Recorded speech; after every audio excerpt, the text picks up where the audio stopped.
नमस्कार, ये आकाशवाणी शिमला है। अब आप राजकुमारी चंदेल से प्रादेशिक समाचार सुनिए। आज के मुख्य समाचार।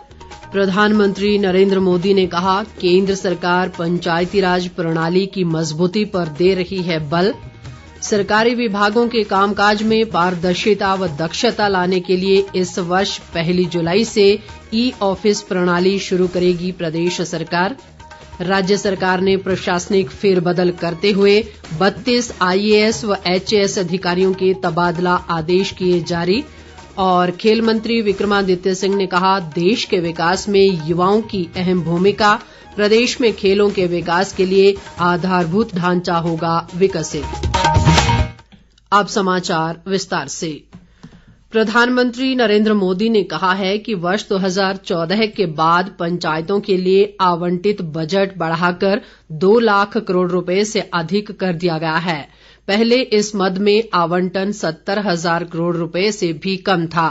आज मध्य प्रदेश के रीवा में राष्ट्रीय पंचायती राज दिवस पर प्रधानमंत्री ने कहा कि सरकार देश में पंचायती राज प्रणाली को मजबूत करने के लिए लगातार काम कर रही है। नरेंद्र मोदी ने कहा कि सरकार गांवों में लोगों का जीवन आसान बनाने के लिए जो भी योजनाएं ला रही है, पंचायतें उन्हें पूरी निष्ठा से लागू कर रही हैं। प्रधानमंत्री ने कहा कि 2014 से पहले 6,000 पंचायत घर बनाए गए थे, लेकिन पिछले 8 वर्षों में 30,000 नए पंचायत घर बनाए गए हैं। प्रधानमंत्री आवास योजना के 4,11,000 लाभार्थियों के गृह प्रवेश समारोह में भी वर्चुअली शामिल हुए। उन्होंने लाभार्थियों को लगभग 35 लाख स्वामित्व संपत्ति कार्ड भी वितरित किए। इस योजना के अंतर्गत देश में अब तक 1 करोड़ 25 लाख संपत्ति कार्ड वितरित किए जा चुके हैं। प्रदेश सरकार ने सरकारी विभागों के कामकाज में पारदर्शिता व दक्षता लाने के लिए इस वर्ष 1 जुलाई से ई ऑफिस प्रणाली शुरू करने का निर्णय लिया है। मुख्यमंत्री सुखविंदर सिंह सुक्खू ने सूचना व प्रौद्योगिकी विभाग को ई ऑफिस प्रणाली को समयबद्ध तरीके से सफलतापूर्वक लागू करने के लिए सभी औपचारिकताएं पूरा करने के निर्देश दिए हैं। उन्होंने कहा कि सरकार के कामकाज में पारदर्शिता को बढ़ावा देने में ई ऑफिस प्रणाली काफी मददगार साबित होगी। मुख्यमंत्री ने कहा कि ई ऑफिस प्रणाली से कार्य करने की क्षमता बढ़ती है और त्वरित निर्णय लेने में भी सहायता मिलती है।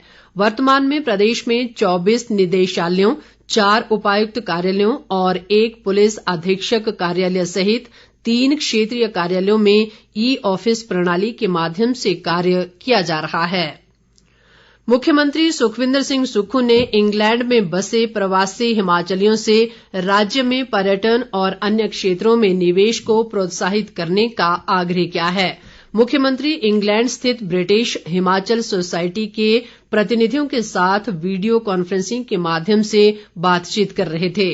उन्होंने कहा कि राज्य सरकार शिक्षा, स्वास्थ्य और सूचना प्रौद्योगिकी के क्षेत्र में अभिनव पहल कर रही है। सोसाइटी के प्रतिनिधि अवनीश व रितु ने मुख्यमंत्री को ब्रिटिश हिमाचल सोसाइटी द्वारा की जा रही विभिन्न गतिविधियों से अवगत करवाया। उद्योग मंत्री हर्षवर्धन चौहान ने कहा है कि प्रदेश सरकार द्वारा जनजातीय क्षेत्रों में रिक्त पदों को प्राथमिकता के आधार पर भरा जाएगा। उन्होंने आज शिमला में रोजगार के अवसर उपलब्ध करवाने के लिए गठित मंत्रिमंडलीय उपसमिति की बैठक की अध्यक्षता की। हर्षवर्धन चौहान ने कहा कि जनजातीय क्षेत्रों में विभिन्न विभागों में विशेषकर शिक्षा विभाग में अनेक पद रिक्त हैं, जिन्हें जल्द भरा जाएगा ताकि शिक्षकों की कमी से विद्यार्थियों की पढ़ाई बाधित न हो। उपसमिति के सदस्य राजस्व मंत्री जगत सिंह नेगी और शिक्षा मंत्री रोहित ठाकुर भी बैठक में मौजूद रहे। हर्षवर्धन चौहान ने कहा कि उप समिति को अवगत करवाया गया है कि विभिन्न विभागों में अलग अलग श्रेणियों के लगभग 70,000 पद रिक्त हैं। सांसद प्रतिभा सिंह ने आज किन्नौर जिले के रिकांगपिओ में केंद्र पोषित विभिन्न योजनाओं की समीक्षा बैठक की अध्यक्षता की। बैठक में जानकारी दी गई कि प्रधानमंत्री कृषि सिंचाई योजना के अंतर्गत वर्तमान वित्त वर्ष में रिकांगपिओ व पूह उपमंडल में 2 सिंचाई योजनाएं स्वीकृत की गई हैं। इसके अलावा जल जीवन मिशन के तहत स्वीकृत 66 योजनाओं में से 45 का कार्य पूरा हो चुका है। बैठक में बताया गया है कि जिला स्वास्थ्य विभाग द्वारा राष्ट्रीय स्वास्थ्य मिशन के तहत विभिन्न कार्यक्रमों पर 7 लाख रुपए से अधिक की राशि खर्च की जा चुकी है। बाद में प्रतिभा सिंह ने चारंग गांव के लिए सांसद आदर्श ग्राम योजना के तहत किए जा रहे विकास कार्यों की जानकारी भी ली। विधानसभा अध्यक्ष कुलदीप सिंह पठानिया ने कहा है कि राष्ट्र के उत्थान में शिक्षा की अहम भूमिका है और प्रदेश सरकार शिक्षा के ढांचागत विकास पर विशेष बल दे रही है। वे आज चंबा जिले के भटियात विधानसभा क्षेत्र की राजकीय उत्कृष्ट वरिष्ठ माध्यमिक पाठशाला टुंडी के वार्षिक समारोह के अवसर पर बोल रहे थे। कुलदीप पठानिया ने कहा कि विद्यार्थियों को गुणवत्तायुक्त शिक्षा प्रदान करने के उद्देश्य से राज्य सरकार द्वारा Rajiv Gandhi day boarding school खोले जा रहे हैं। उन्होंने कहा कि पाठशाला के अतिरिक्त भवन निर्माण के लिए 6 करोड़ रुपए की राशि खर्च की जाएगी। प्रादेशिक समाचार आकाशवाणी शिमला से प्रसारित किए जा रहे हैं। प्रदेश सरकार ने आज बड़ा प्रशासनिक फेरबदल करते हुए 16 आईएएस और 16 एचएएस अधिकारियों के तबादला आदेश जारी किए हैं। आईएएस अधिकारी सुमित खिमटा को सिरमौर जबकि राहुल कुमार को लाहौल स्पीति जिले का उपायुक्त लगाया गया है। इसी तरह ललित जैन को बीबीएन अथॉरिटी का सीईओ और गोपाल चंद को शिमला स्मार्ट सिटी का अतिरिक्त कार्यभार सौंपा गया है। सुदेश कुमार मोखटा को प्रबंध निदेशक एचपीएमसी व प्रोजेक्ट निदेशक बागवानी विकास सोसाइटी का अतिरिक्त कार्यभार दिया गया है। लोक निर्माण व खेल मंत्री विक्रमादित्य सिंह ने आज मणिपुर के इम्फाल में आयोजित राज्यों व केंद्र शासित प्रदेशों के युवा कार्यक्रम और खेल मंत्रियों के 2 दिवसीय चिंतन शिविर में भाग लिया। इस शिविर को प्रधानमंत्री नरेंद्र मोदी ने वीडियो कॉन्फ्रेंसिंग के माध्यम से संबोधित किया। इस दौरान केंद्रीय सूचना व प्रसारण और युवा कार्यक्रम व खेल मंत्री अनुराग सिंह ठाकुर भी उपस्थित थे। इस अवसर पर विक्रमादित्य सिंह ने कहा कि किसी भी देश के विकास में युवाओं की सबसे अहम भूमिका है और युवाओं के सर्वांगीण विकास के लिए उनकी सकारात्मक ऊर्जा को सही दिशा प्रदान करना बेहद आवश्यक है। विक्रमादित्य सिंह ने प्रदेश सरकार द्वारा कार्यान्वित की जा रही विभिन्न युवा कल्याण योजनाओं की जानकारी भी दी।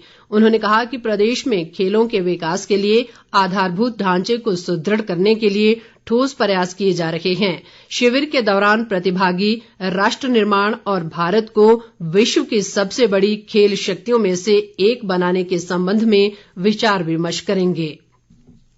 प्रधानमंत्री नरेंद्र मोदी आकाशवाणी से मन की बात कार्यक्रम में 30 अप्रैल को सुबह 11 बजे लोगों से अपने विचार साझा करेंगे।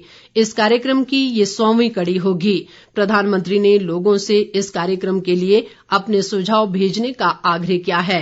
लोग नमो ऐप या माई गॉव ओपन फोरम पर अपने विचार साझा कर सकते हैं। इस बीच 28 नवंबर 2021 को प्रसारित मन की बात कार्यक्रम में प्रधानमंत्री ने सरकारी योजनाओं के मानवीय चेहरे पर जोर दिया है। मेरे प्यारे देशवासियों, सरकार जब योजनाएं बनाती है, बजट खर्च करती, समय पर परियोजनाओं को पूरा करती है, तो लोगों को लगता है कि वो काम कर रही है। लेकिन सरकार के अनेक कार्यों में, विकास के अनेक योजनाओं के बीच मानवीय संवेदनाओं से जुड़ी बातें हमेशा एक अलग सुख देती है। सरकार के प्रयासों, सरकार की योजनाओं से कैसे कोई जीवन बदला, उस बदले हुए जीवन का अनुभव क्या है, जब ये सुनते हैं तो हम भी संवेदनाओं से भर जाते हैं। यह मन को संतोष भी देता है और उस योजना को लोगों तक पहुंचाने की प्रेरणा भी देता है। भाजपा के नवनियुक्त प्रदेश अध्यक्ष राजीव बिंदल ने शिमला स्थित पार्टी मुख्यालय दीपकमल में आज अपना पदभार संभाला। इस अवसर पर नेता प्रतिपक्ष जयराम ठाकुर और पूर्व प्रदेश अध्यक्ष सुरेश कश्यप सहित अन्य पार्टी कार्यकर्ता मौजूद रहे। बिंदल ने इस जिम्मेदारी के लिए प्रधानमंत्री नरेंद्र मोदी, राष्ट्रीय अध्यक्ष जगत प्रकाश नड्डा, केंद्रीय मंत्री अमित शाह, राष्ट्रीय उपाध्यक्ष सौदान सिंह, राष्ट्रीय संगठन महामंत्री बीएल संतोष, भाजपा नेता श्रीकांत शर्मा और प्रदेश प्रभारी अविनाश राय खन्ना का धन्यवाद किया। इसके अलावा उन्होंने पूर्व मुख्यमंत्री शांता कुमार व प्रोफेसर प्रेम कुमार धूमल, नेता प्रतिपक्ष जयराम ठाकुर, पूर्व प्रदेश अध्यक्ष सुरेश कश्यप व केंद्रीय मंत्री अनुराग सिंह ठाकुर का आभार भी जताया। शिक्षा मंत्री व कांग्रेस के शिमला नगर निगम चुनाव प्रबंधन कमेटी के अध्यक्ष रोहित ठाकुर ने पार्टी के सभी पदाधिकारियों से अपनी जिम्मेदारियों का निर्वहन पूरी निष्ठा से करने को कहा है। नगर निगम चुनाव के संबंध में आज शिमला में आयोजित एक बैठक में उन्होंने कहा कि मंत्रियों व मुख्य संसदीय सचिवों सहित सभी विधायकों को चुनाव प्रचार का दायित्व सौंपा गया है। रोहित ठाकुर ने नगर निगम के सभी वार्डों में चुनाव सूचना कक्ष स्थापित करने को भी कहा ताकि सभी पार्टी पदाधिकारियों व कार्यकर्ताओं में आपसी तालमेल बना रहे। अंत में मुख्य समाचार एक बार फिर। प्रधानमंत्री नरेंद्र मोदी ने कहा, केंद्र सरकार पंचायतीराज प्रणाली की मजबूती पर दे रही है बल। सरकारी विभागों के कामकाज में पारदर्शिता व दक्षता लाने के लिए इस वर्ष 1 जुलाई से ई ऑफिस प्रणाली शुरू करेगी प्रदेश सरकार। राज्य सरकार ने प्रशासनिक फेरबदल करते हुए 32 IAS व HAS अधिकारियों के तबादला आदेश किए जारी। और खेल मंत्री विक्रमादित्य सिंह ने कहा, देश के विकास में युवाओं की अहम भूमिका। प्रदेश में खेलों के विकास के लिए आधारभूत ढांचा होगा विकसित। इसके साथ ही ये समाचार बुलेटिन समाप्त हुआ। नमस्कार।